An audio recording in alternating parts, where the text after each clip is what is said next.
Hello, Seiiti Arata. Today I'm gonna tell you a bit of a different story, and hopefully you'll understand that you should never give up too soon. More specifically, don't give up just before the right time. By avoiding doing this, you'll find out that you're much more likely to achieve whatever goal you have, particularly financial enrichment goals. And to start off this story, we have to go back in time a little bit. The story, so they say, happened in the United States over 100 years ago. Thousands of men were dreaming of becoming rich by finding gold. And out of all these men, one man in particular got lucky. After weeks of mining, he found a few nuggets of gold, and in order to be able to extract more gold, he would need heavier machinery, which was more expensive than the savings he initially had. So what did he do? He kept that discovery like a secret, except for a few very close friends and family, along with the very restricted, small, selected group of people he told. He said to them that if they would put money together, they would be able to buy the machinery to get more gold. And a few days later, he went back there with his nephew, called Darby. And they were doing a little bit of light mining, and indeed they were very happy to realize they probably found the most abundant gold mine in all the state. So they only had to do a little bit of extra work, and then would get enough gold to pay all the debt that they had, and after that, see very nice profit. However, they got a big shock. After extracting the first nuggets of gold, they realized there was no more gold left, as they were initially thinking. And they kept on drilling, making more holes to find something, but they would always come back empty-handed, and they were disappointed, to the point that they decided to sell the heavy machinery to the owner of a local junkyard. When the owner of this junkyard saw that very complex machinery, he was wondering, why did these two people didn't find gold using a machinery like that? What was happening? And then he asked for expert opinion. He went after an engineer and an expert miner, and they said that these two men, they didn't understand the concept of fault lines. They were explaining that according to some calculations, there would indeed be some area where there's no gold at all, but if you keep on going, you'll find a lot more. Darby and the uncle didn't understand that. They gave up a little bit too soon. They were just 1 meter away from the next gold reserve. Don't give up when it gets hard. In this story that is told by Napoleon Hill, the most obvious lesson for us is to not give up on our dreams. And I'm sure you heard this idea 1,000 times before. Personally, I don't like the basic idea that you should never give up, because if you're following an unsuitable path, just keeping on going, it's just going to be a waste of time. I do believe you should persist, but in an intelligent way. You should not give up before the right time. And to know what is the right time, you need to know what you're doing.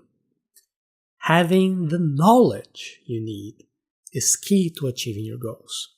In the story we have here, you see that Darby had no mining experience. He was just a young man who was following his uncle to see what they could do to make more money. And the uncle also didn't have particular knowledge about mining. They had, however, willpower, they had initiative, they were working a lot, they were putting their hands to work, a lot of effort.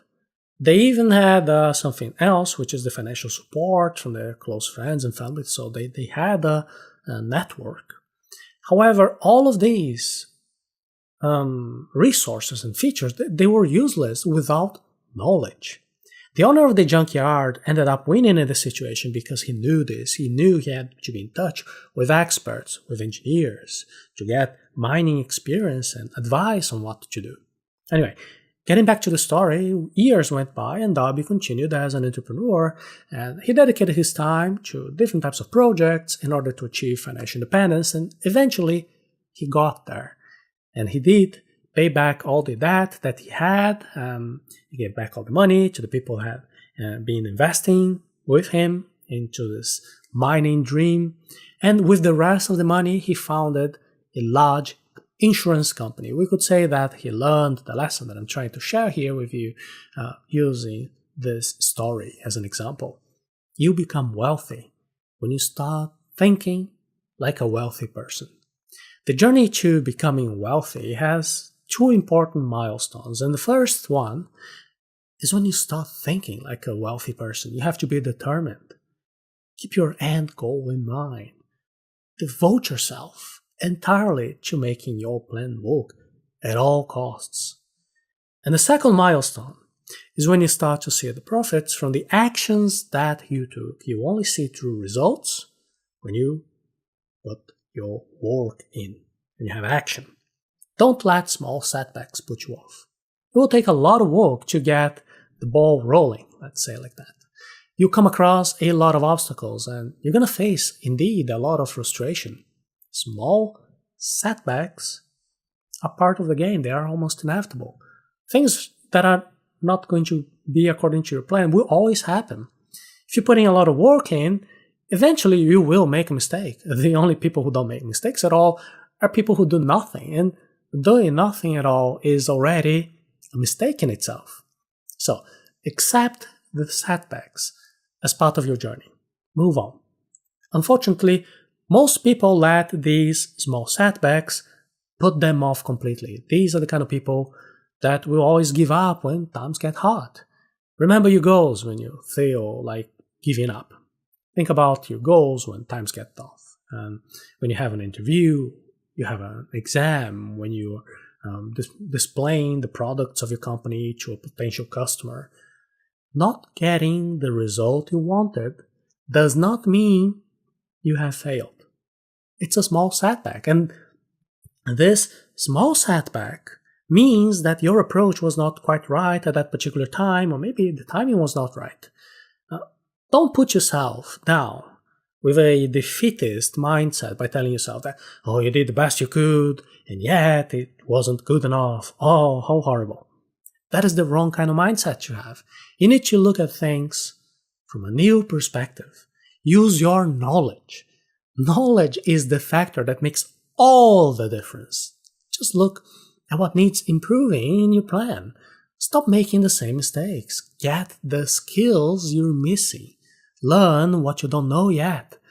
Find out what you can do in a different way. Put what you learn into practice. Don't say, oh yeah, I already knew that. If you already knew something, practice. Build on that knowledge. It doesn't matter what you know. What matters is what you do with what you know. Understand that other people have certain expectations about you. You should exceed these expectations. Let's say, for example, you have a difficult time at school in math. To improve that, you could hire a private tutor. You could get new books. You could join a study group. Let's think of a completely different example. You want to be promoted at work, but the chances of you being promoted are pretty slim because you don't have a particular skill that is needed. Well, in this case, you should invest your time by focusing on acquiring that skill, on sharpening that skill. If you are an entrepreneur, your business is failing, what can you do? You might need to reassess what your customers' expectations are, think about what features your product has, what needs to be changed, what do you need to develop. Think about how you can improve your service overall. How can you improve the communication you use to display the value of your service, of your product? Let me give you an example of how to put knowledge into practice. Not long ago, our Portuguese YouTube channel reached 1 million subscribers. I was very happy to see so many people like you coming together to meet a common interest, and these other subscribers who follow our channels. Take a look at how there is a process of continued improvement behind everything that we do related to not giving up before the right time. When I started back in the day to develop all these types of trainings, particularly the training on financial enrichment, what I was thinking is that, well, my audience needs a technical step-by-step guide to investing and making their economies grow. Right.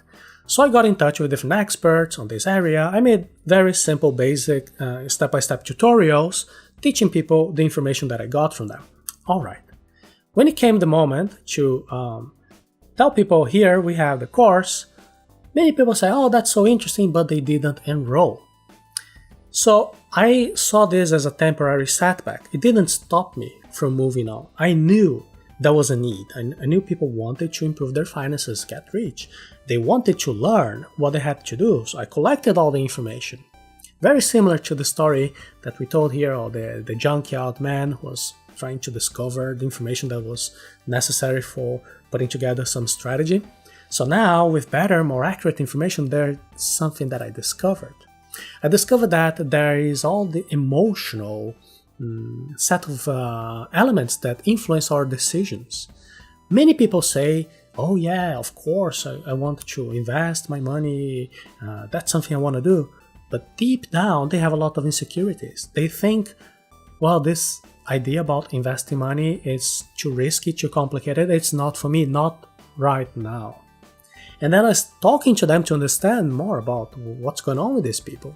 Then I discovered that they had this belief that, well, first I need to acquire a certain amount of money, and then only after that I'm going to be thinking about investing.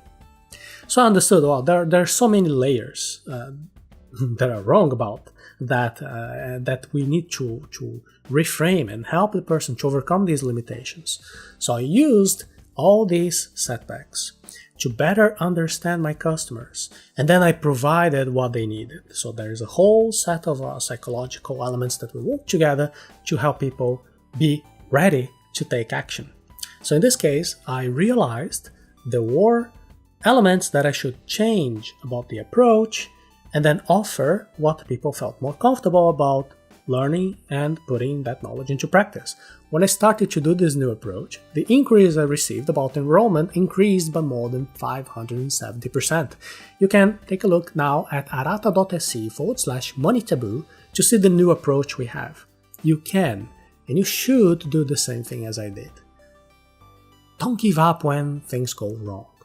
First, identify what your goals are. Look at the current figures of your business, if you have one, and see what is the expectation. Try to overcome the expectations. If you're not getting results for anything that you're trying to get, look for new perspectives. See how you can improve yourself, how you can improve your business, how you can improve your approach.